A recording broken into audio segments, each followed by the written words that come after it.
Welcome to my YouTube channel literature and life. दोस्तों, आप सबका मेरे यूट्यूब चैनल लिटरेचर और लाइफ पर स्वागत है। आज इस वीडियो में मैं आपके लिए लेके आया हूँ के फेडरल द्वारा लिखा गया prose climatic change and human strategy की डिटेल्ड एनालिसिस एंड समरी। इससे पहले कि हम लोग अपने मेन टॉपिक की तरफ आगे बढ़ें, थोड़ा सा हम लोग एक ब्रीफ सी डिस्क्रिप्शन ले लेते हैं राइटर के बारे में। Evgeny Konstantinovich Fedorov is an outstanding scientist and geophysicist, renowned polar explorer who led the Soviet Hydrometeorological Service, was an academician, a state and a public figure, and received the title of Hero of the Soviet Union. तो basically वो एक scientist है, physics के साथ उनका बहुत बड़ा link है और उनको hero of the Soviet union के टाइटल के साथ सम्मानित भी किया गया है। Was born on 10 April 1910 in Bendre, Moldova. उनका जन्म 1910 बेंड्रे मोल्डोवा में हुआ था। His father Konstantin Nikolaevich Fedorov, a Russian officer, in the end of 1964 was transferred to Nizhny Novgorod. उनके फादर का नाम था N. Fedorov. In 1916, after his family moved to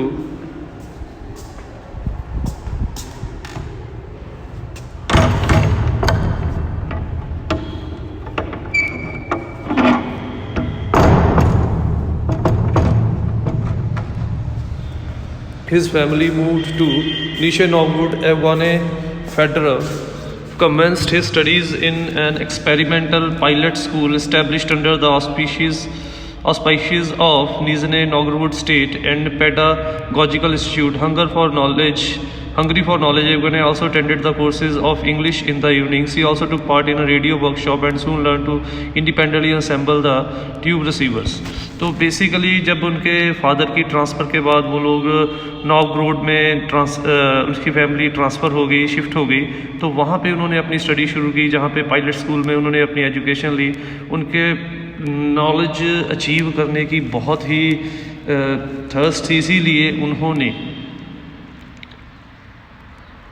अपने एजुकेशन के साथ साथ शाम को इंग्लिश क्लासेस और उसके साथ साथ एक वर्कशॉप में रेडियो के अंदर ट्यूब रिसीवर्स को असेंबल करना सीख लिया। In 1927 Evgeny Fedorov graduated from school and went to Leningrad to pursue university studies.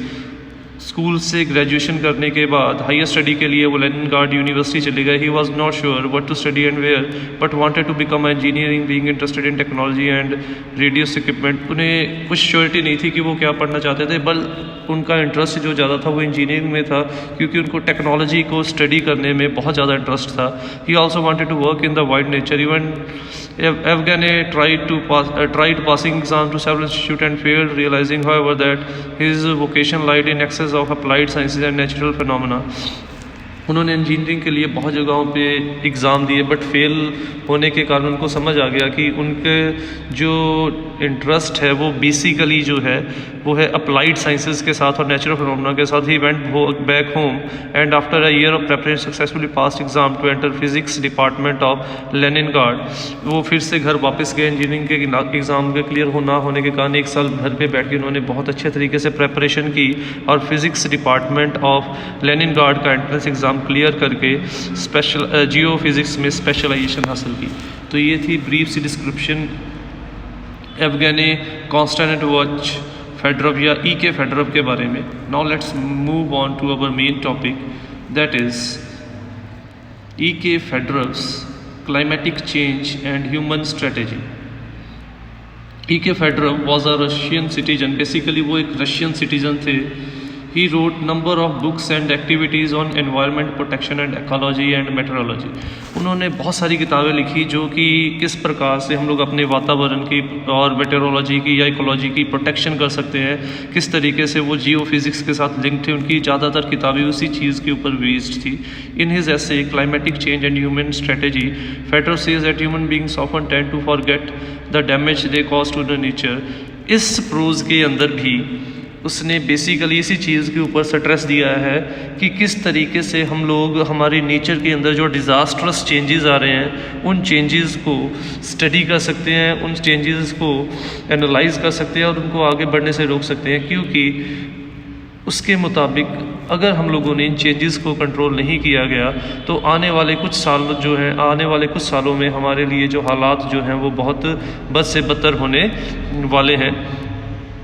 Fedorov says that human beings often tend to forget the damage they cause to the nature, और वो ये भी कह रहा है कि अक्सर हम इंसान वो डैमेज जो हमारी advancement in science and technology के साथ आ रहा है, उस एडवांस के कारण जो हम लोग कुदरत का नुकसान कर रहे हैं और उसके कारण जो दुष्परिणाम हम लोगों को भुगतने पड़ रहे हैं, अक्सर हम उन नुकसानों को भूल जाते हैं जो हमारे कारण कुदरत का हो रहा है। The current scientific and technological progress seems to be making mankind less controlled by natural environment. आज के टाइम पे जो साइंटिफिक टेक्नोलॉजी और एडवांस होता चला जा रहा है, वहाँ पे हमें ऐसा महसूस होने लग गया है कि मैनकाइंड कुदरत की ज़्यादा साइंस के द्वारा कंट्रोल की जाने लग गई है, यानी कि उसके मुताबिक इसके लिए साइंटिफिक कम्युनिटी और हम आम लोग जो हैं वो दोनों ही रिस्पॉन्सिबल हैं इस ड्रास्टिक जो क्लाइमेटिक चेंज के लिए।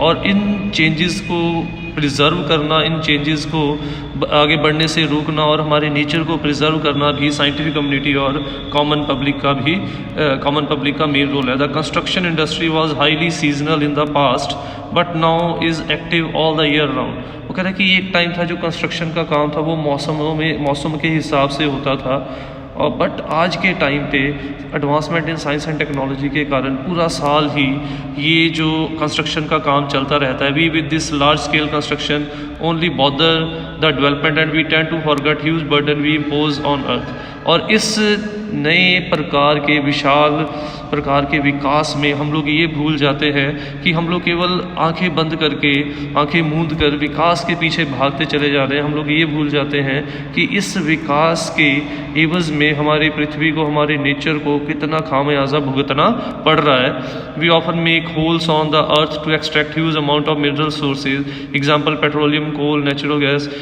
इसमें बहुत सारे जो डेवलपमेंट के काम है, जैसे हम लोग जगह जगह पे धरती पे छेद करते हैं, धरती के सीने से मिनरल रिसोर्सेज जैसे पेट्रोलियम, कोल, नेचुरल गैस को निकालने के लिए।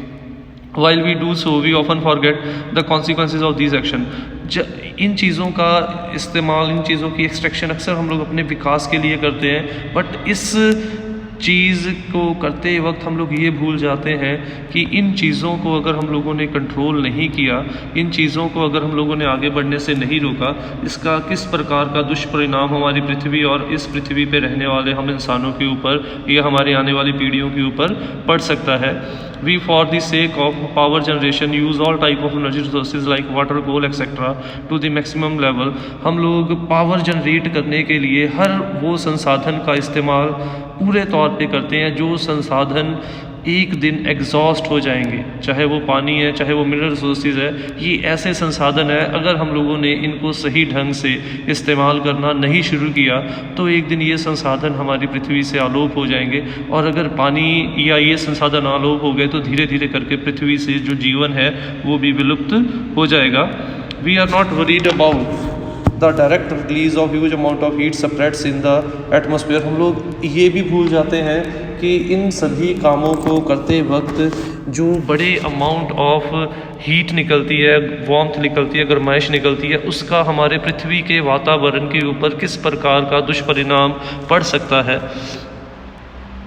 It is possible that with the advancement of technology we can even transform desert areas into vast agriculture field। वो कह रहा है कि नो डाउट साइंटिफिक टेक्नोलॉजी के हमें बहुत सारे फ़ायदे भी हुए हैं, जैसे अब हमारे पास ऐसी टेक्नोलॉजी भी आ चुकी है जिसके ज़रिए हम लोग इवन रेगिस्तान को भी उपजाऊ खेती के काबिल ज़मीन में तब्दील कर सकते हैं। But we do not consider our dangerous activities on the composition of atmosphere and hydrosphere. But हम लोग अपने इन हानिकारक गतिविधियों का नुकसान क्या पड़ेगा हमारे वातावरण और हाइड्रोस्फेयर की परत के ऊपर, इस चीज़ का हम लोग कभी भी जायज़ा नहीं लेते, क्योंकि हम लोग अपने इस विकास के पीछे आंखें मूंद कर चलते रहते हैं और इसके आने वाले सालों में, आने वाले कई सौ सालों में क्या दुष्परिणाम निकल सकते हैं, इसका जायज़ा या इसका मूल्यांकन करना हम लोग ज़रूरी नहीं सकते। The present human activity is measured both bye it's size and by the duration over which it has taken place. आज के टाइम पे जो भी हम लोग गतिविधि कर रहे हैं वो अपने साइज़ के मुताबिक और कितनी लंबी अवधि के लिए हम लोग वो काम कर रहे हैं, उन दोनों ही मापदंडों के हिसाब से हम लोग अपनी गतिविधियों का मूल्यांकन करते हैं। Human activity has increased so much that it can almost be compared with natural phenomena of nature. और इंसान की गतिविधियाँ इतनी बढ़ चुकी हैं कि वो कुदरत की गतिविधियों के साथ मैच करने लगी हैं और उनका अंदर बाधा भी डालना शुरू कर दिया है। Nowadays we wrongly assume that nature is self-balance and self-control just as we consider nature's resources inexhaustible। और हम लोग इन गतिविधियों का मूल्यांकन करने की बजाय, इनके दुष्परिणामों को जायज़ा लेने के बजाय और ये जायज़ा लेने के बाद अपनी गतिविधियों को नियंत्रित करने की बजाय हम लोग इस धारणा में बैठे रहते हैं कि कुदरत जो है अपने आप को संतुलन में रख लेती है। कुदरत अपने आप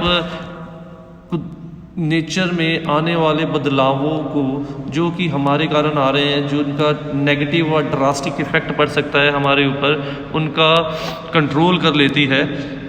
बिल्कुल उसी प्रकार से जिस प्रकार से हम लोग कुदरती संसाधनों का इस्तेमाल ये सोच के करते चले जा रहे हैं आंखें बंद करके कि ये संसाधन कभी हमारे पास से ख़त्म नहीं होंगे, बल्कि रियलिटी क्या है, हकीकत ये है कि नो डाउट कुदरत अपने आप को संतुलित कर सकती है, कुदरत अपने आप को कंट्रोल कर सकती है, बट एक लिमिट तक। और जिस लिमिट तक हमारी गतिविधियां कुदरत को प्रभावित करना शुरू कर चुकी हैं, वहाँ पर कुदरत ना तो अपने संतुलन रख सकती है और ना ही अपना कंट्रोल अपने ऊपर रख सकती है। और जिस हिसाब से हम लोग अंधाधुंध कुदरती संसाधनों का इस्तेमाल कर रहे हैं, ये संसाधन आने वाले कुछ सौ सालों में पृथ्वी से विलुप्त भी हो जाएंगे।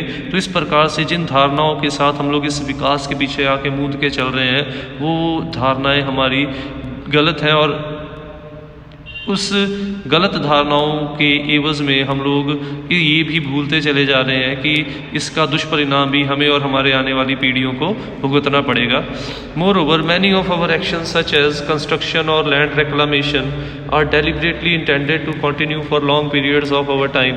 और ऐसे ही हमारे और बहुत से एक्शंस हैं, जैसे ज़मीन का जंगलों को ज़मीन में तब्दील करना, कंस्ट्रक्शन करना, ये ऐसे नुकसान है जिनका जो प्रभाव है लंबे अवधि तक हमारे कुदरत के ऊपर, हमारे वातावरण के ऊपर पड़ सकता है। Climate is a consequences of the working of complex processes in the atmosphere, in the oceans and on land. और क्लाइमेट है ही उन गतिविधियों का एक कॉम्प्लेक्स प्रोसेस है जो कि हमारे वातावरण में, समुद्र में और पृथ्वी पे होती हैं। In other words, some of the stable characteristics of mean and extreme temperature, यानी कि कम से कम और सबसे high temperature, precipitation amount and seasonal river discharge is called climate. तो दूसरे शब्दों में ये कहना भी गलत नहीं होगा कि हाई और लो टेम्परेचर, प्रेसिपिटेशन अमाउंट और मौसमी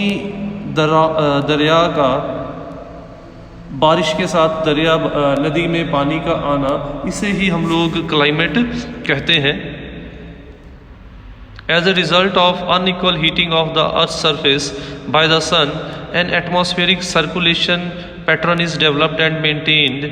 वो कह रहे कि और जिस प्रकार से हमारी पृथ्वी पे डे बाई डे पोल्यूशन के कारण, हमारे नेगेटिव इफ़ेक्ट्स के कारण, डिफॉरेस्टेशन के कारण, पेड़ पौधों को कटने के कारण, पोल्यूशन के कारण और उसके साथ साथ और फैक्ट्रीज़ के एग्जॉस्ट के कारण जो अनचाही गर्माइश हमारी पृथ्वी पे होती चली जा रही है, उसके कारण हमारे वातावरण के इर्द गिर्द एक ऐसी परत बनती चली जा रही है जो हमारी पृथ्वी के वातावरण को बुरे तौर से प्रभावित कर रही है। Theoretically, this circulation is very straightforward. It is a system in which air is warmed at low level in the equatorial region, ascends and flows poleward। और ये इसका मैकेनिज्म क्या है, ये लो लेवल के ऊपर, इक्वेटर के ऊपर ये गर्माइश इकट्ठी होती शुरू हो जाती है और ये पोल की तरफ, ये ग्लेशियर्स की तरफ, अंटार्कटिका की तरफ ये जो हीट है ये फिर जाना शुरू हो जाती है। It is then cool descent and flows back toward the equator, और फिर से ये हवा क्या करती है, पोल से ठंडी होकर दोबारा से हमारे इक्वेटर की तरफ आ जाती है। तो ये नॉर्मल हालातों में ये परत इस तरीके से काम करती है। बट जिस प्रकार से अब हमारी गतिविधियों के कारण गर्माइश ज़रूर से ज़्यादा बढ़नी शुरू होगी, उसका नतीजा ये हो रहा है कि बड़े बड़े ग्लेशियर्स, बड़े बड़े जो बर्फ़ के पहाड़ हैं वो पिघलना शुरू हो चुके हैं। अब जब हमारे यहाँ से गर्म हवाएं वहाँ तक पहुँचती हैं तो उसका दुष्परिणाम वहाँ के वातावरण के ऊपर भी पड़ता है, और ग्लेशियर्स के पिघलने से उसका दुष्परिणाम भी हमारी जीवन के ऊपर पड़ता है। सी लेवल राइज होता है, वहाँ पे समुद्री जीव जंतुओं की ज़िंदगी के ऊपर असर पड़ता है। मौसम के अंदर जो बदलाव आते हैं वो अनटाइमली हो जाते हैं। The main features of this general atmospheric circulation in the average time span of some years or decades do exhibit some continuity and permanence. This relative stability of overall pattern is due to general constancy of several atmospheric and oceanic parameters, even though the value of these parameters differ from one part of planet to another. और वो कह रहे हैं कि इन सभी चीज़ों में एक स्थिरता इसलिए होती थी क्योंकि ये जो एक लिमिटेड पैरामीटर में ही, चाहे वो पृथ्वी पर है चाहे वो ओशियन में है, काम करते थे। नो डाउट इनके पैरामीटर जो है वो पृथ्वी के अलग अलग हिस्सों में अलग अलग होते थे, बट ये एक स्टेबिलिटी के साथ चलते थे। This parameter include less and extreme temperature. ये पैरामीटर कौन कौन से हैं? कम से कम और हाई से high temperature, balanced precipitation amount and seasonal discharges etcetera. There were no noticeable differences in the climate in the history of the earth. पहले की अगर हम लोग पृथ्वी की पहले की साइंस और टेक्नोलॉजी के विकास के पहले की हम लोग हिस्ट्री देखें तो ऐसे कोई भी बड़े लेवल के चेंजेस नहीं थे जो हमारी पृथ्वी को प्रभावित कर सकते थे। There is good reason to believe that during the last several hundred of million years the normal climate of the earth as a whole was almost similar to what it is at present. तो ये कहना भी गलत नहीं होगा, पिछले कई सौ सालों से हमारी पृथ्वी का वातावरण बिल्कुल उसी प्रकार से काम कर रहा है जैसे वो आज काम कर रहा है। There were not the pronounced difference in the climate between latitudes which we experience today. उस समय डिफरेंट लैटिट्यूड्स के ऊपर मौसम का इतना बड़ा डिफरेंस नहीं होता था जैसे आज के टाइम पे होता है। और आज के टाइम पे ऐसा क्यों है, जहाँ पे ज़्यादा इंडस्ट्री है, जहाँ पे ज़्यादा डेवलपमेंट है, वहाँ पे टेम्परेचर ज़्यादा राइज़ कर रहा है, और जहाँ पे विकास कम है वहाँ पे ये टेम्परेचर कम राइज़ कर रहा है। तो इस प्रकार से हम लोग देख सकते हैं कि सदियों तक जो बदलाव हमारे वातावरण में नहीं हुए थे वो अब बदलाव हमारे वातावरण में आना शुरू हो चुके हैं। However, several tens of million years ago, this situation began to change and the temperature of high latitude fall gradually. But कई सदियों पहले, कई सौ शताब्दियों पहले बिल्कुल ऐसा ही हुआ था जब पृथ्वी पे ज़िंदगी का आगमन हुआ था। जो हाई टेम्परेचर था वो नीचे गिरना शुरू हो गया था, and about 2 million years ago this process accelerated and Arctic region temperature drop sharply. और 200 शताब्दियाँ पहले, 200 शताब्दियाँ पहले ये टेम्परेचर बड़ी तेज़ी से नीचे की तरफ आया। एक ग्लेशियल पीरियड रिजल्टेड, जिसके कारण हमारी पृथ्वी के ऊपर बर्फीला समा आ गया था, जिसे हम लोग ग्लेशियर पीरियड भी कहते हैं, in which repeated advances of ice sometime reached mid latitude while the intervening period with ice moved back from the recent 1000 years less marked climatic changes have taken place.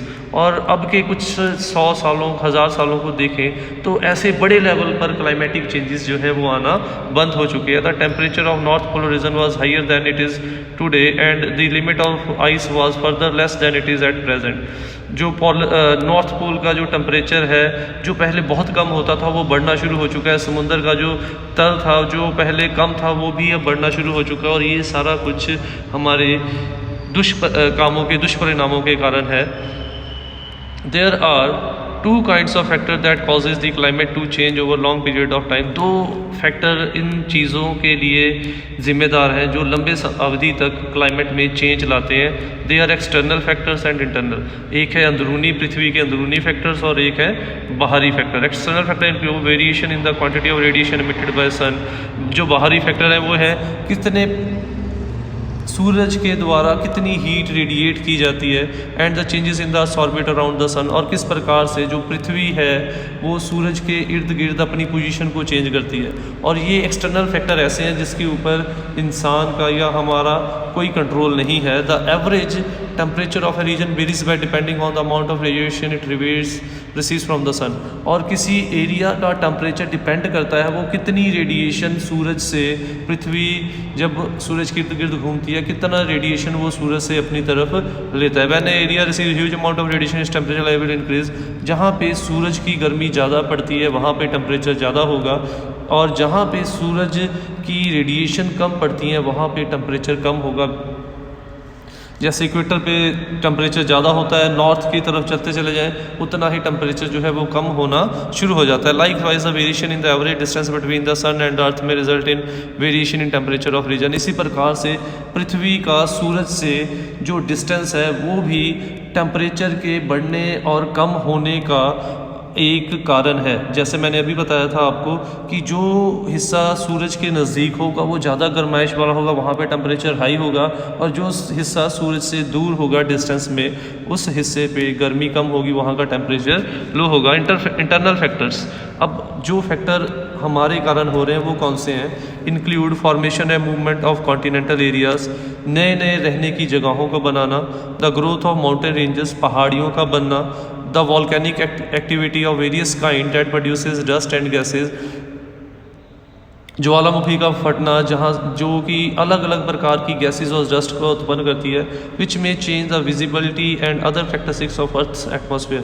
तो external factor वो थे जो पृथ्वी के बाहर होते थे, internal factor वो हैं जो पृथ्वी के अंदर हो रहे हैं, जिसमें माउंटेन रेंजेस का बढ़ना, ज्वालामुखी का फटना, और इसी प्रकार से अलग अलग गैसेस का पृथ्वी के वातावरण के ऊपर पॉजिटिव या नेगेटिव इम्पैक्ट डालना। तो ये दो प्रकार के ऐसे फैक्टर्स हैं जिससे लंबे अवधि तक कुदरत के अंदर आने वाले या वातावरण के अंदर आने वाले चेंजेस होना मुमकिन होते हैं। Human beings are mainly responsible for climatic changes, human existence necessary has its effect on nature. इंसान और इन क्लाइमेटिक चेंजेस के लिए जो अब नेगेटिव क्लाइमेटिक चेंजेस आ रहे हैं उनके लिए केवल और केवल इंसान जिम्मेदार है, और इंसान की ये फितरत है कि वो अपनी एग्जिस्टेंस के लिए कुदरत को दाव पे लगाता चला जा रहा है। Human development could not have taken place as it transform various element of the natural environment, और इंसान का विकास मुमकिन नहीं होता अगर उसने कुदरत के अलग अलग संसाधनों को ट्रांसफॉर्म करके अपने यूज़ करने के काबिल ना बनाया होता। Some of the impacts that are the most of relevance to the subject of climatic changes are, और उनमें से कुछ इम्पैक्ट्स हैं डिफॉरेस्टेशन, जंगलों का कटना। Deforestation is the practice of blowing up of steppes grassland and the great plain, the construction of huge man made lakes and reservoirs, the conversion of large areas to built up environment etcetera. तो deforestation, जब हम लोग जंगलों को काट के वहाँ पे खेत बना लेते हैं, घर बना लेते हैं, शहर बना लेते हैं, और इसका भी दुष्परिणाम जो है वो कुदरत के वातावरण के ऊपर पड़ता है, क्योंकि जो पेड़ पौधे हम लोग काट रहे हैं यही पेड़ पौधे कुदरत में संतुलन लाने के कारण है। इसीलिए अगर हम लोग किसी जगह पर पेड़ पौधे काट रहे हैं तो उसको बैलेंस करने के लिए हमें पेड़ पौधे लगाने भी चाहिए, नहीं तो इसका नेगेटिव इम्पैक्ट पड़ेगा। और ग्रीन हाउस इफेक्ट जो है कि पृथ्वी के ऊपर जो कार्बन डाइऑक्साइड या और ऐसी गैसेस का इफ़ेक्ट जो है वो बढ़ता चला जा रहा है, वो इसी का नतीजा है कि हम लोगों ने पेड़ तो काट दिए बट उनकी भरपाई करने के लिए हम लोगों ने नए पेड़ नहीं लगाए। और दूसरा चेंज इन वाटर बैलेंस। हमारी पृथ्वी पर अगर ज़िंदगी मुमकिन है तो वो केवल और केवल पानी के कारण है, और हम लोग इस तरह से पानी का इस्तेमाल कर रहे हैं कि पानी का जो लेवल है, पानी का लेवल कैसे बनता था? पहले हम लोग पानी पीते थे, बारिश होती थी, पानी का लेवल बराबर चला जाता था, बट हम लोग अब पानी को अंधाधुंध तरीके से बिना किसी संतुलन के इस्तेमाल कर रहे हैं। उसका रिज़ल्ट ये है कि अंडरग्राउंड वाटर जो है धीरे धीरे करके पृथ्वी से कम होता चला जा रहा है। यह हमें भी पता है कि 70% पानी में से बहुत कम परसेंट ऐसा पानी है जो हमारे यूज़ के काबिल है, और अगर ये पानी भी ख़त्म हो गया तो पृथ्वी से लाइफ भी ख़त्म होना निश्चित है। Changes in the water balance. A great quantity of river discharge is used for irrigation और टू मीट इंडस्ट्रियल नीड। वो कह रहा है कि पानी की एक बड़ी मात्रा जो है खेती बाड़ी और इंडस्ट्री की ज़रूरतों को पूरा करने के लिए इस्तेमाल कर रहे हैं। Evaporation over land area consequently tend to increase, इसका नतीजा ये हुआ इवेपोरेशन इंक्रीज हो गई and run off into ocean decreases, और इसका नतीजा ये हुआ कि पानी जो है वो ओशंस तक अब नहीं पहुंच पा रहा। It is probable that entire discharge में अल्टीमेटली भी यूटिलाइज इन दिस वे, और ये भी मुमकिन है कि अगर हम लोग इसी प्रकार से पानी का बिना सोचे समझे इस्तेमाल करते चले गए, एक दिन हम लोग पूरा का पूरा पानी जो है इस्तेमाल कर लेंगे। This will not change the general hydrogeology on the planet but it will lead to a different relationship between various element of cycle in different geographical region, और इसका बहुत दुष्परिणाम, बड़ा दुष्परिणाम हम लोगों को आने वाले कई सौ सालों में, हमारी पीढ़ियों को आने वाले कई सौ सालों में देखने को मिल सकता है। Changes in the energy balance, the heat balance, energy balance होती है हीट बैलेंस, कि कितनी हीट जो है वो हमारी पृथ्वी के ऊपर ज़रूरी है, और आज के टाइम पे उससे ज़्यादा हीट प्रोड्यूस हो रही है। यही कारण है कि ओजोन होल में भी, ओजोन परत में भी होल हो चुकी है। और ये चेंजेस, ये जो हमारे कारण चेंजेस आ रहे हैं, ये ऐसे चेंजेस हैं, इनको ठीक नहीं किया जा सकता। ओजोन लेयर में जो होल होगी उसको हम लोग ठीक नहीं कर सकते, बट हम लोग इतना कर सकते हैं कि ऐसे एफर्ट करें कि उस होल को ज़्यादा बढ़ने से रोक दें, क्योंकि उसी होल का नतीजा है कि बड़े बड़े पहाड़, एंटार्क्टिका ग्लेशियर्स जो है वो पिघलना शुरू हो चुके हैं, और जैसे जैसे वो पिघलते चले जाएंगे पृथ्वी पर लाइफ जो है वो सुनामीज़ या और ऐसी कुदरती आपदाएँ जो है वो आएंगी जो कि पृथ्वी पर लाइफ को ख़त्म कर सकती हैं। The earth atmosphere heat balance can be changed by the alteration in transparency of the atmosphere and by direct release of huge amount of heat as a result of power generation and the use of all types of energy। वो कह रहे कि पृथ्वी के ऊपर जो ये heat balance में बदलाव आ रहा है वो हमारे ही कारण आ रहा है। इसमें हम लोग जो व्हीकल्स यूज़ करते हैं, इंडस्ट्री है, ठीक है, और बड़े मात्रा में जो पावर जनरेशन के लिए हम लोग ईंधन इस्तेमाल करते हैं, वो सारे के सारे संसाधन जो है इस हीट बैलेंस को इंक्रीज करने का एक मुख्य कारण है। The problem now with this kind of human activities, if energy production were to be increase repeatedly, the climate would begin to change on regional and possibly on a global scale as well। और अगर हमारी गतिविधियों से ये production लगातार बढ़ती ही चली जाएगी तो इसका नतीजा हमारे वातावरण को भुगतना पड़ेगा, लंबी अवधि तक नुकसान होगा इसका, और इससे हमारी पृथ्वी के ऊपर ज़िंदगी जो है वो भी मुश्किल में आ सकती है, और ओजोन लेयर में जो होल है वो भी बढ़ सकता है, और हमारी पृथ्वी का जो एटमॉस्फेयर या टेम्परेचर का लेवल है वो भी बढ़ना शुरू हो जाएगा। कि factor recommended 3 strategies to stop irreversible climatic changes, वो 3 नीतियाँ बताता है जिससे कि हम लोग इन चेंजेस को, इरिवर्सिबल चेंजेस वो होते हैं जिनको हम लोग बदल नहीं सकते, एक बार हो गए उसे दोबारा हम लोग ठीक नहीं कर सकते। जैसे मैंने अभी एग्जांपल दी कि ओजोन लेयर में होल तो हो गई, बट हम लोग उस होल को ठीक नहीं कर सकते, बस इतना कर सकते हैं उस होल को और आगे बढ़ने ना दिया जा सके। उसके लिए उसने 3 स्टेप दिए हैं। The first one is the appropriate assessment of the meteorological parameters of climate change. सबसे पहली नीति यह है कि हम लोग सही ढंग से इस चीज़ का मूल्यांकन करें कि कौन से पैरामीटर्स हैं, कौन से ऐसे कारण हैं जिसके कारण हमारे वातावरण में ये जो बदलाव है वो आना शुरू है। The second one is the impact of the climatic changes on socio economic development and vice versa. दूसरा है कि इन क्लाइमेटिक चेंजेस का हमारे सामाजिक और आर्थिक विकास के ऊपर कैसा असर पड़ रहा है। कहीं हमारा सामाजिक और आर्थिक विकास इन क्लाइमेटिक चेंजेस का एक कारण तो नहीं है। The third element of strategy is to make recommendation to all the people how to avoid adverse result of climatic changes। और तीसरा सबसे बड़ा जिसमें हम लोग लोगों को सुझाव देंगे, नीतियाँ देंगे, किस प्रकार से हम लोग कुदरत में आने वाले इन दुष्प्रभावों को आगे बढ़ने से रोक सकते हैं, और if possible to avoid such change altogether, और अगर मुमकिन है तो इन बदलावों को आने से, आगे बढ़ने से एकदम रोक दें। It is for example often suggested that fuel and energy use should be reduce to prevent the percentage of carbon dioxide content of the atmosphere. और इसकी एक एग्जांपल ऐसी ये भी है कि सपोज हम लोग 2 जने एक ही जगह से जाते हैं और एक ही जगह पे जॉब करते हैं, और हम लोग अपनी अपनी गाड़ियों में जा रहे हैं, तो बजाय इसके कि हम लोग अपनी अपनी गाड़ियों में जाके संसाधनों मिनरल रिसोर्सेज का भी मिसयूज़ करें और कार्बन डाइऑक्साइड प्रोड्यूस करके हम लोग वातावरण को भी दूषित करें, ये भी मुमकिन हो सकता है कि क्यों ना हम लोग एक ही साधन में आ जाए। इससे हमारे पैसे भी बचेंगे, पोल्यूशन भी नहीं होगा और हम लोग जो CO2 की मात्रा को नियंत्रित भी कर सकेंगे। Restriction of energy use is also recommended in order to preserve planetary balance, और इसीलिए इन गतिविधियों को रोकना ही कुदरत के अंदर आने वाले इन दुष्परिणामों का आगे बढ़ने से रोकने का एकमात्र तरीका है।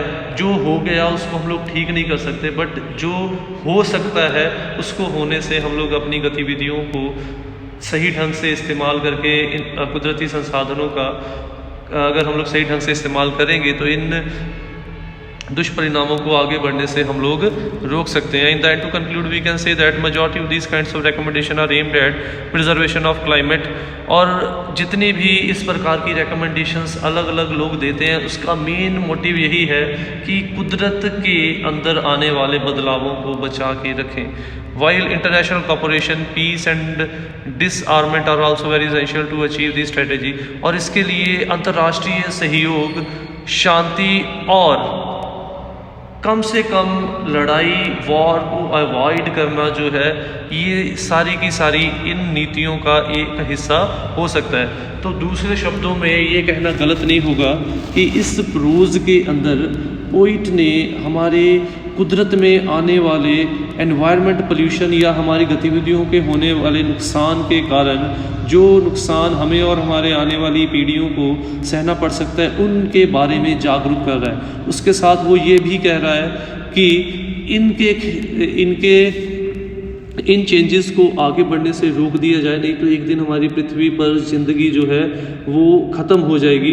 उसके साथ साथ वो ये भी कह रहा है कि ये जो स्ट्रैटेजीज़ बनानी है हम लोगों ने लंबी अवधि तक बनानी है, और इनका जो एनालिसिस करना है वो भी लंबी अवधि तक करना है।